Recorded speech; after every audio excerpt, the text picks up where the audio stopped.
Hello, this is Julia Barbaro, host of the Julia and Gino podcast. I'm here with the co-founder of Jake and Gino, my husband and co-host, Gino Barbaro. Hey, Julia. Hey. How are we doing? Amazing. I've got a great author today. I love the book. Great color, nice green book. The guest today is the founding pastor of Compass Bible Church, Dr. Mike Fabarez. In his latest book, Raising Men Not Boys, Mike helps parents envision their son's future, navigate the teenage years, and prepare them to not only face the world, but contribute to it. Welcome to the show, Dr. Mike.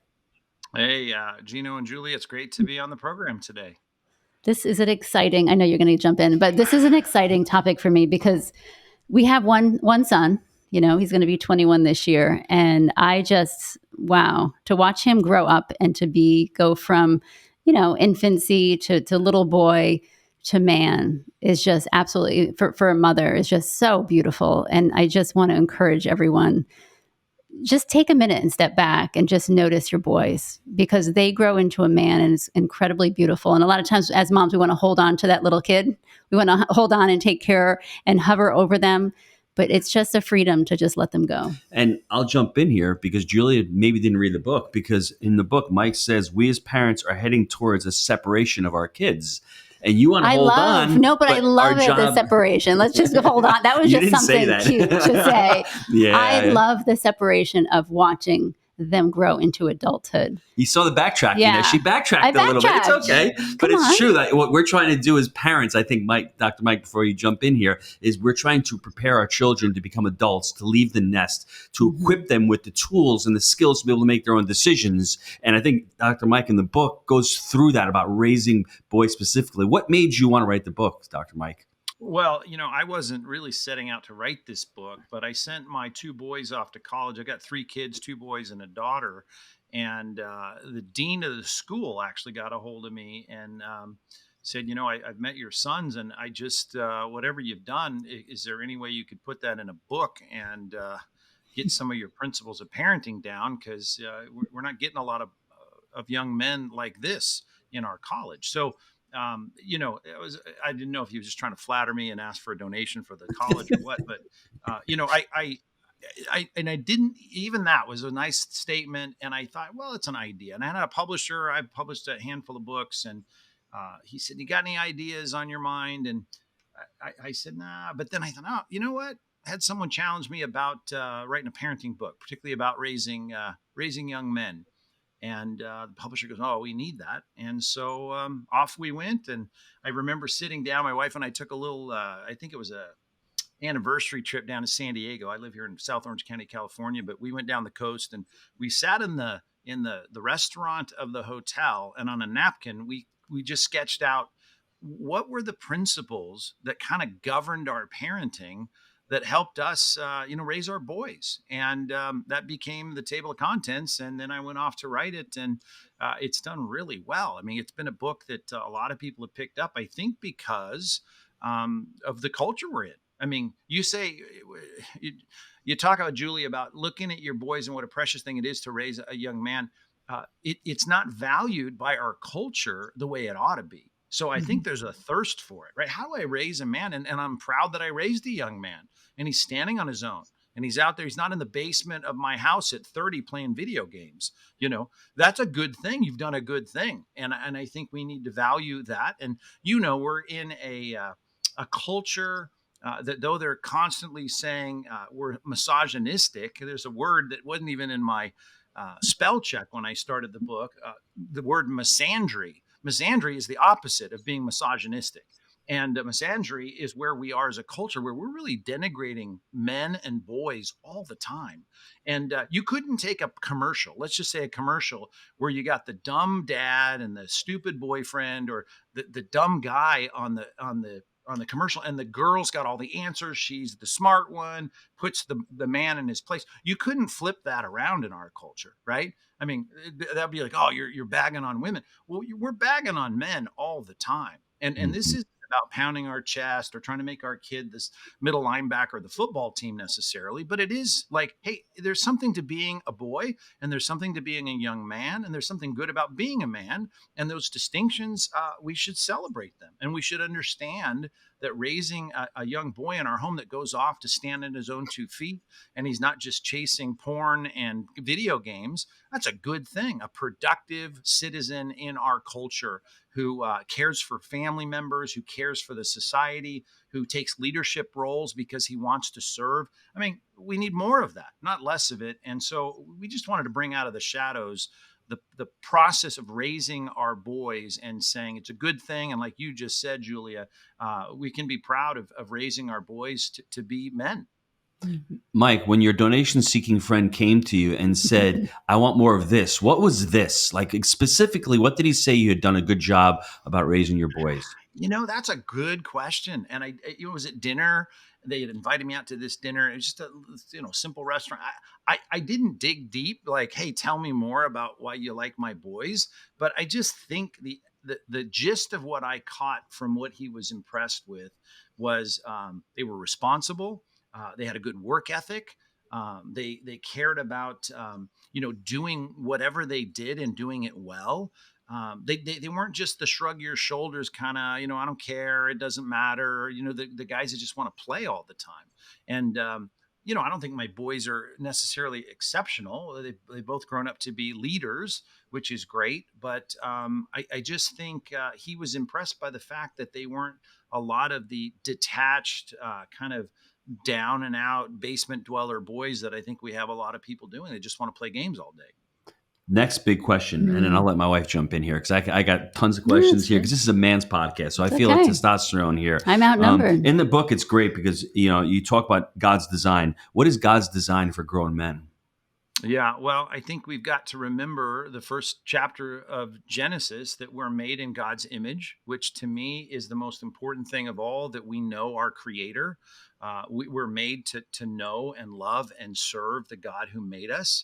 So I think that's the most important piece of all, that whether you're a male or a female, that you seek the God who says, come and seek me while I may be found, right? If you seek after me, I'll let myself be found by you. And I just think we need to get back to caring about the spiritual interior of our boys and our girls, and that one goes across both, genders. But when it comes to boys in particular, as God places Adam in a garden, he says, take this raw material and make it useful. Exercise dominion over it, right? And eventually out of the dirt, produce an iPhone and produce a skyscraper, build an airplane. I mean, those are things that ultimately come from that commission to exercise dominion over creation, to be a good steward of it, knowing it's not yours, right? We're going to come and we're going to go. We're going to leave the world behind, the earth behind. I want to leave the world in a better place than when I came, at least in my little corner of it. So I want to teach boys to do that. And I think they have a particular role in caring for a family. I think that's the norm. And though I can celebrate singleness, and I appreciate when I find a young man in my church, for instance, that says, I'm just called like the Apostle Paul and Jesus to be single. Well, great, that's fine. But the general, normal course of most people's lives is they're romantically inclined. They find a wife, and in finding that wife, they have a special responsibility to care, to nurture, to provide, to protect, and then to have children. And that whole process of even fathers being commissioned by God in scripture to take the role of being that dad that doesn't exasperate his kids, but really make sure that they're raised thinking right and making good decisions. Dads are coaches, right? Moms are designed by God in a great way to nurture and love. And I see the distinction. I don't care how much people are egalitarian in their views of gender, but a little boy falls down on his bike and scrapes his knee and it starts bleeding, right? Mom runs over, kisses the boo-boo. Oh, are you okay? And dad's like, hey, there's no bone sticking out. Get back on the bike. Let's go. And I think that distinction is super important. And unfortunately, in a culture where we downplay the role of men in general, right? Men have to acquiesce to the side of just nurturing all the time. And I'm saying we nurture and care often by being a strong leader in our society, in the organizations we're a part of, in our homes and in our marriages. And so I think that was an important part of what God did in setting Adam in the garden and directing a lot of the oversight of what he was responsible for to him. And so there's a distinction there. And of course, I hope you understand that I'm coming from a position of the worth of male and female, 100% equal. We're made in the image of God, both male and female. He created them. absolutely 100% behind that. No one's better than the other. It's just that they're different. And with the differences comes some role responsibilities. And in those role responsibilities, I just think we need to prepare our boys to take on that special role of protection and provision, and being someone who provides leadership in some very specific ways. In the book, you talk about the modern challenge. I know marriage is under attack, but let's talk about the modern challenge right now that we have in society. And you touched a little bit upon it, but what else do you see as part of the modern challenge of raising young men?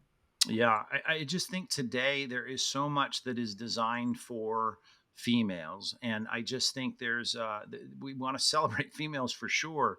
But when our little boys have that energy, we instantly say, "Well, you must have some attention deficit disorder." Well, every little boy has attention deficit, right?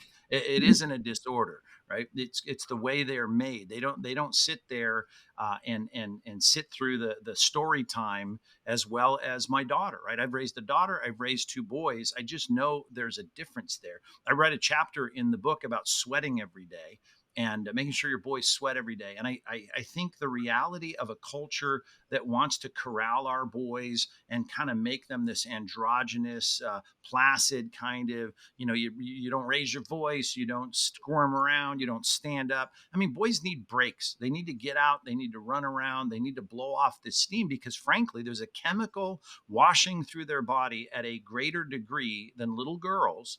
And we need to recognize that they need the outlet for that testosterone to run around and be little boys, climbing trees, adventurous. They're going to fight with sticks like they're swords. That's just part of the chemistry of how God made boys different than little girls. And I'm not saying there's not a spectrum of how people, I got some boys that want to join the chess club and some that want to be on the wrestling team. I get that.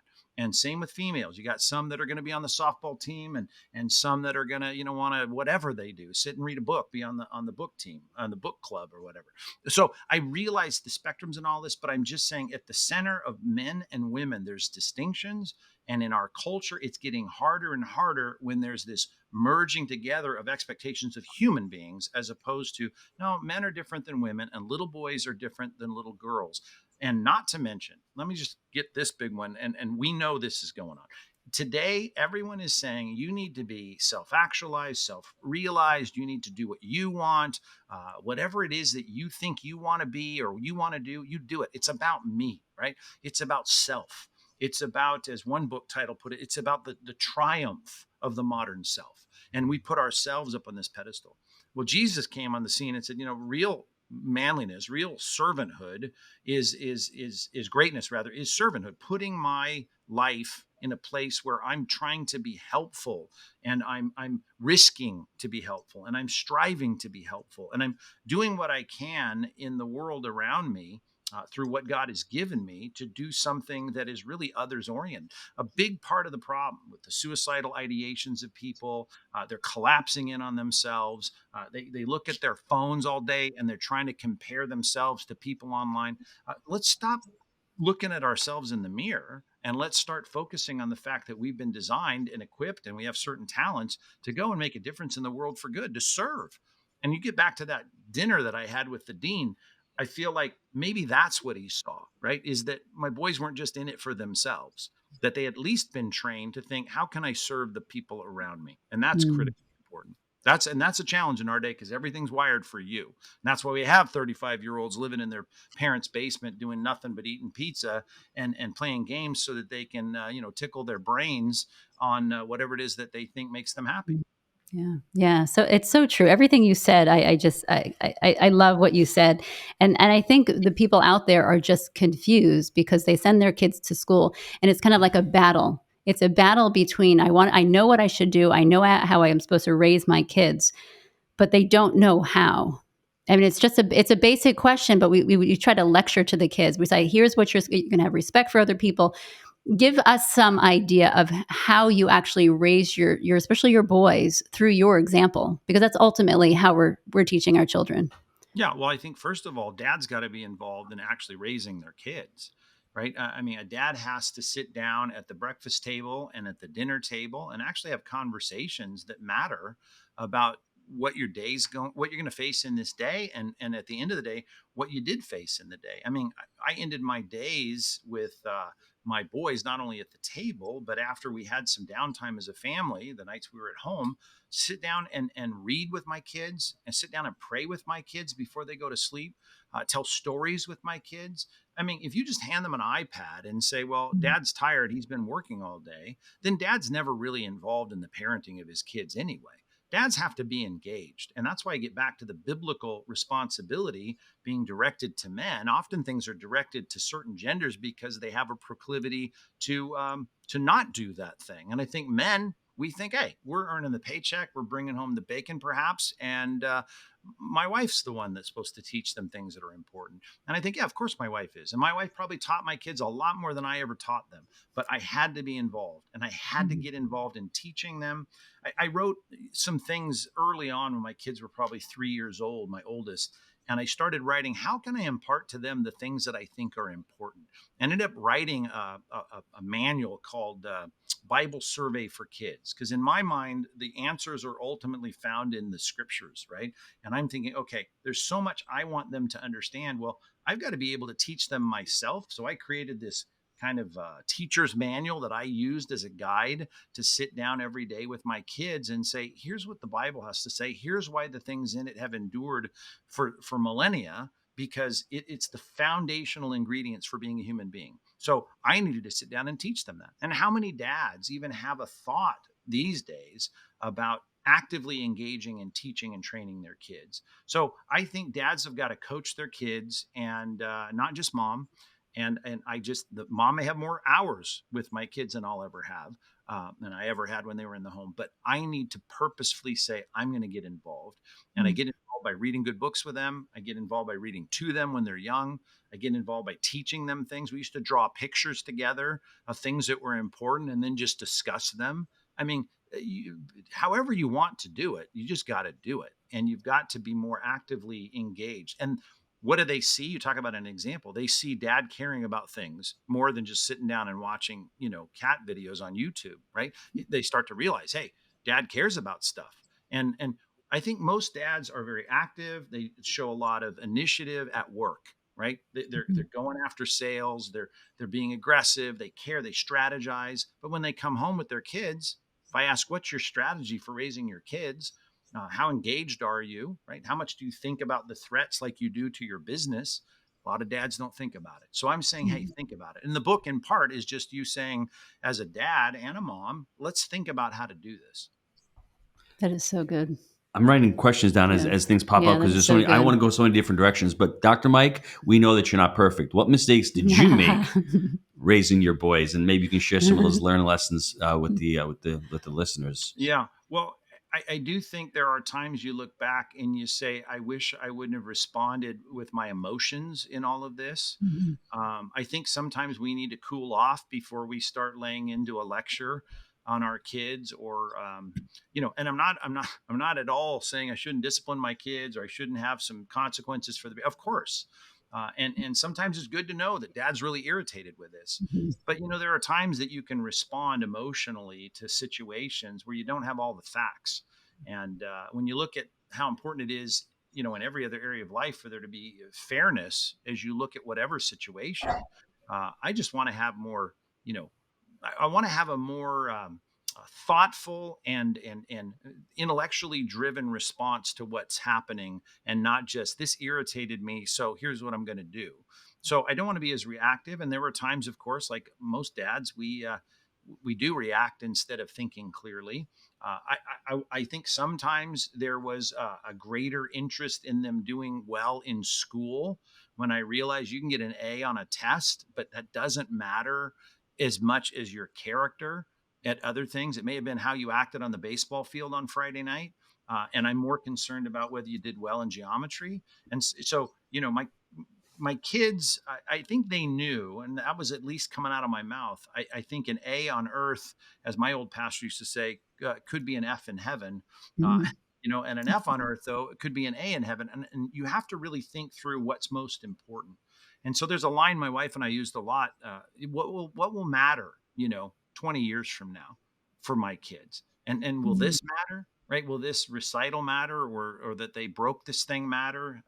You got to think about things with a bigger picture. And that's really where the book starts. It starts with thinking, imagine your kids years from now, and start working toward that.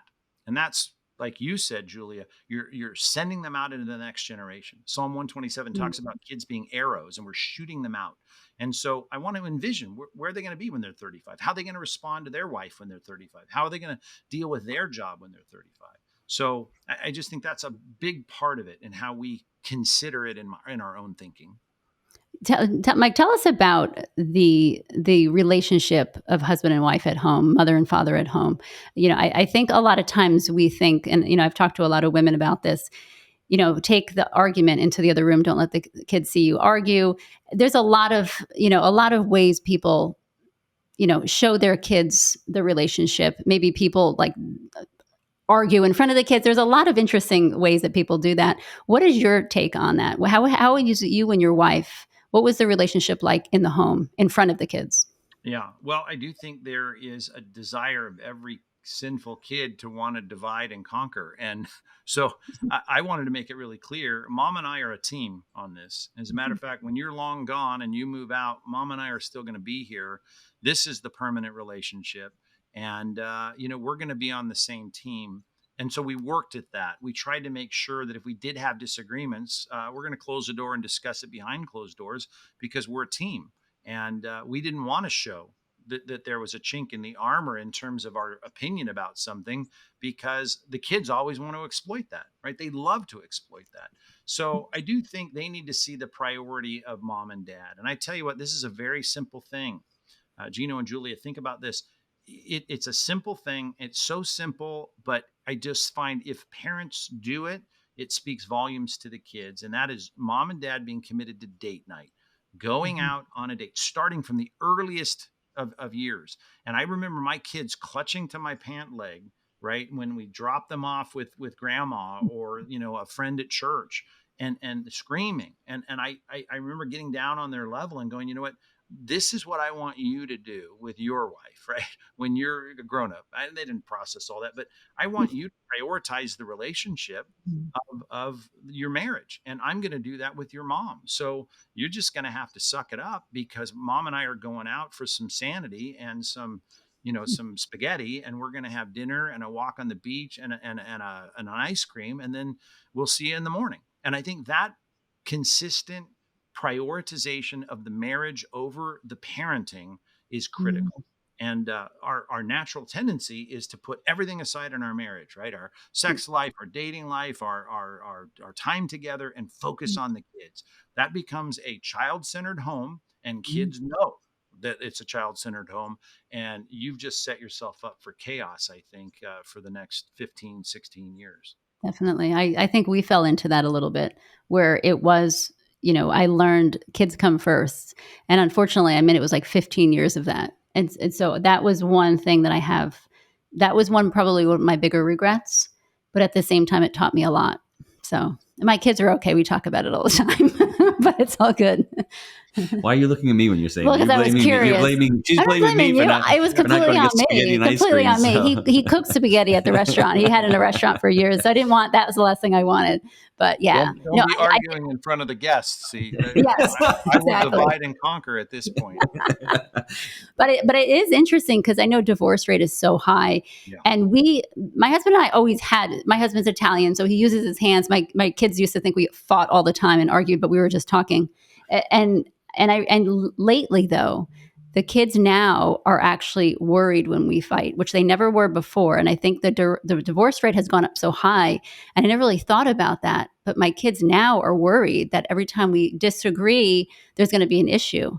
And so that kind of makes me sad a little bit because, wow, what a stress that I didn't even realize that the kids had in society in general. Because, people are getting divorced over the littlest of things nowadays. So there's no respect for marriage.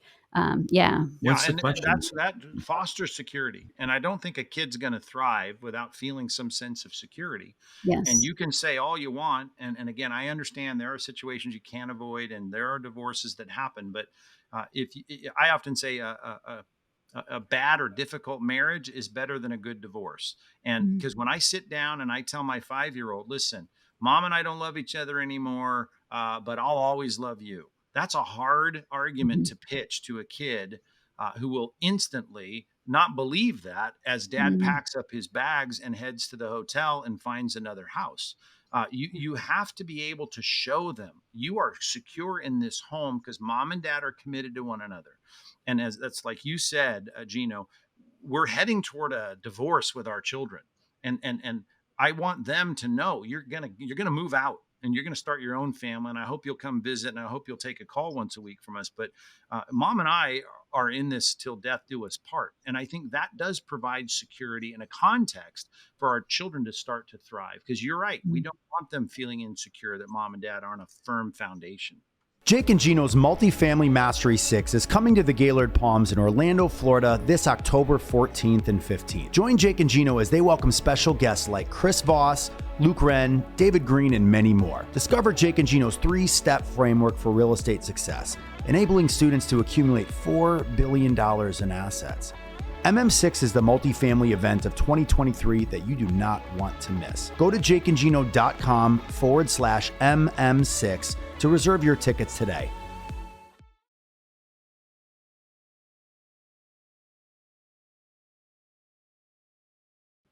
Yeah. Mike, this is more of an opinion question, but why do you think, and I can give you my opinion after you've shared yours, why do you think that society is heading this way by confusing children, by trying to break up marriages, by making kids think of their sexuality at such a young age? What do you think is behind all this? What do you think they're trying to achieve by confusing us? Yeah, and I like to say I'm not a conspiratorialist, but there is a spiritual conspiracy, and I think it links up somewhere in a spiritual realm that this is what Jesus kept telling us Satan is out to do. He's out to quote John 10, to steal and kill and destroy. And there's no better way to do that than to dismantle our families or get kids to believe that our sexual organs are just there to be entertainment for us, and we just turn all the attention on on ourselves. And if we can put ourselves at the center of our little universe, then we have all these colliding little universes, and we create chaos. Satan, I believe, he's the author of chaos, right? God is a God of order, and to be in an ordered society or even an ordered home, it means you can't always get what you want. I mean, I don't know anybody who gets married and gets everything they want, right? Because you got another human being that you're sleeping next to, and they got wants, and they don't always harmonize with your wants. So I have to teach my children, and I have to pray for our society that we'll start to see the greater good. It's like money, right? I have to save now and sacrifice now so I can get something I might want later. It's a deferred fulfillment. And today, I think Satan, this is the conspiracy in every area, saying you don't have to wait. You get whatever you want. Get your fulfillment now, and don't worry about the bills that'll come in down the road. And I do think that's the problem. And you can connect dots everywhere with all that's going on in society of people becoming more self-centered, more self-focused, more self-aggrandizing, more prideful, more into themselves. And real love is not that way, right? Love is not self-seeking. Yeah. I am not a conspiratorial person also, but So funny that the both of you said that, but then spoke truth. I think it's very, to me, it's so clear nowadays that they're just trying to confuse people because they want weak men, because weak men are easily controlled. And you'll have the evil men who are strong, like the Putins of the world and like whoever's running our government now, they'll take over. And when you have a weak person, and I don't mean just strength, as in someone, I'm talking about strength of character, strength of conviction, strength of integrity. If you don't have any of the strengths and you have weaknesses, you can easily control that person. We've seen that happen over COVID over the last 3 years. And I think that's what they've been trying to do. And you've seen the effects. And there's very little pushback. There's very little conviction. And everyone's going with the flow when instead we should be saying, hey, time out. That doesn't sound like a good idea. I mean, and 3 years later, you're like, they lied on that again. And and there's another one. And there's another one. And it keeps going down. So to me, you're a little bit kinder than I am. I just seen it as I get older. It just seems very, very, very, very simple. Strong men make good times. Good times make weak men. Weak men make tough times, and tough times make strong men, and that's been the circle, ever since. And that's what's going to happen again now. These tough times are going to make some really strong men, and we need strong men. And if there aren't strong people leading us, we're going to be in a world of hurt. What say you, Joel? Yeah. Well, like Mike said, it comes from somewhere, and I know it's a spiritual attack. And so, yes, I 100% agree, but it starts from something, and it's not men. Sorry. No, no, that's Just right. I'm the No, simple guy. no, but I tell you, you've said it so well, yeah. the idea of the weakness of this herd mentality and everyone being unquestioning about a few people that have strong opinions and tell you not to dissent. If we Mhm. don't raise people to think for themselves, right, to have the courage to disagree. Today, you can't even debate ideas. Go on a Mhm. university campus. I'm not far from University of California, Irvine. If I go on the campus today and I say I don't agree with the modern view of X, Y, or Z, we don't have arguments, right? Mhm. All we have, and I mean that in the best sense, we don't get to reason together and try and Mhm. persuade one another. Right. I get shouted down. You're going to yell at me. You're going to call me names, right? In logic class, we call that ad hominem arguments, where they attack you and not the argument. So you're right.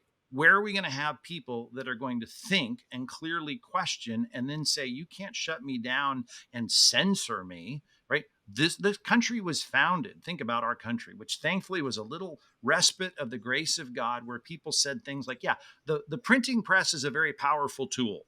And anyone can put any idea, can be an idiot and say stupid things in a booklet, and it looks very professional because it's been typeset. But you know what? We want the freedom for you to do that. You say what you want. We'll let the arguments go out there, and we will let you figure out what's true. We don't need to say, "Oh, we need new rules because there's an internet." We need new rules because people can put up podcasts and blogs. The principle was in our founding documents, which I think was super important. That we're not going to censor what people say. We're not going to think about the misinformation vocabulary of the last 3 years, right? Like, what does that mean? Like, all of a sudden now, because I'm saying something you don't agree with, you can shut me down?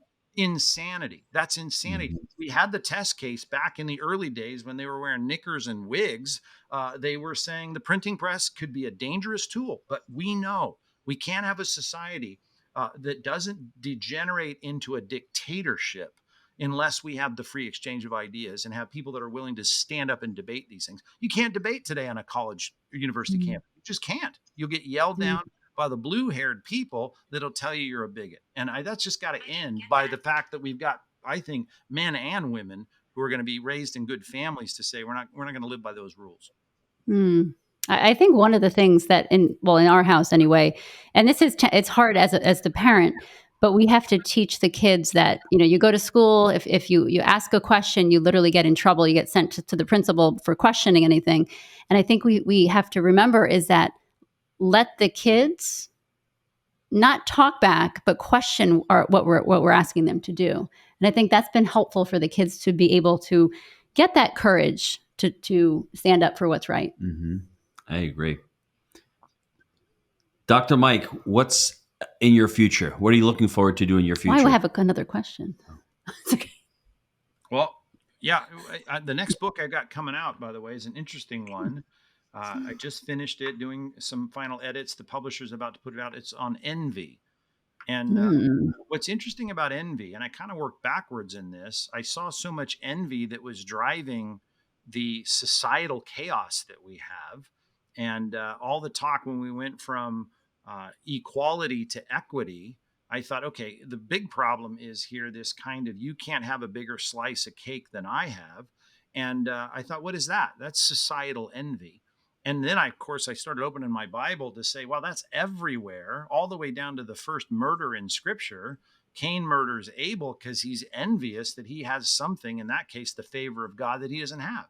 So when I started tracing it, I saw it everywhere in the Bible. Not only do I see it in people's conflicts in the home and in the church and in society and the workplace, but I see it everywhere in the Bible, even to the place where Pilate could look at the Pharisees and say, I know they've delivered Jesus over to be crucified because they were envious. So envy is a big problem. If you look back at the early church for the first, I don't know, 400 or 500 years, they talked a lot about envy. But when was the last time you read a book about the problem of envy? So I wrote a book called Envy, one word title, subtitle is A Big Problem You Didn't Know You Had. And so that's in my future. I've been thinking a lot about that. And maybe I can come back on the show one day and talk about that book. It should be out in November. But I Yeah. do think we've got internal conflicts in our hearts that end up coming out in our mouths, in our relationships, and then in society at large that we're not addressing. The early church talked about the 7 deadly sins. Well, envy was one of the 7 deadly sins. And I don't want to be known for writing a series of 7 books, but I think this one needed to be written first, because I don't have many people saying, Pastor Mike, I'm really struggling with the sin of envy. No one confesses that to me. And that shows me Satan's good at flying this one under the radar. Solomon once said, it's amazing how much work is done among men purely out of envy. A quote from Ecclesiastes. So I think we need to talk about it. It drives sometimes the businessman. It'll drive the woman picking out clothes. It'll drive the kid on the little league team. And we've got to say, wait a minute, there's something better than envy. And it's called contentment and being responsible as a human being and being fine at the end of the day that I've done my work. As is put in Ecclesiastes 5, that I'm found joy in the work that God's called me to do. And that's not the work that's, the guy's selling more books than me or leading a bigger church than me. So that's what's on my mind, and that's what's in my future. That's an excellent book. That is amazing. Definitely. We're definitely going to have you on. But before we let you go, I do want to ask you a question, because we talk about family life. We talk about, being the parents of the home. Let's just really quick talk about the importance of community, stepping outside of the home, because we could teach our kids everything inside, but now we've all stepped out into the world, and who we're hanging out with, who our kids are hanging out with, who our friends are as parents, who we're letting into our home. Talk about that for a minute, about the importance of community. Huge. I mean, here's the Apostle Paul talking to adults in Corinth, which was a very rich, economically prosperous city. He said, do not be deceived. Bad company corrupts good morals. So it really, that sounds like something you'd hear in a youth group, but he's talking to civic leaders and businessmen and women of a high standing. And he's saying it's all often comes down to who you're hanging out with, who your community is, what's your circle beyond your family. And so I think we can train our kids to do a lot of right things in our home. We can get them to think rightly. But soon as they find 2 or 3 of their best buddies that say, oh, that's ridiculous, your parents are squares, all that gets flushed down the toilet pretty quickly. So I think what we need is to be I try to raise my kids without a ton of rules, but one of the rules we had is you got to be careful about who you're hanging out with. And I got the right to veto your friendships.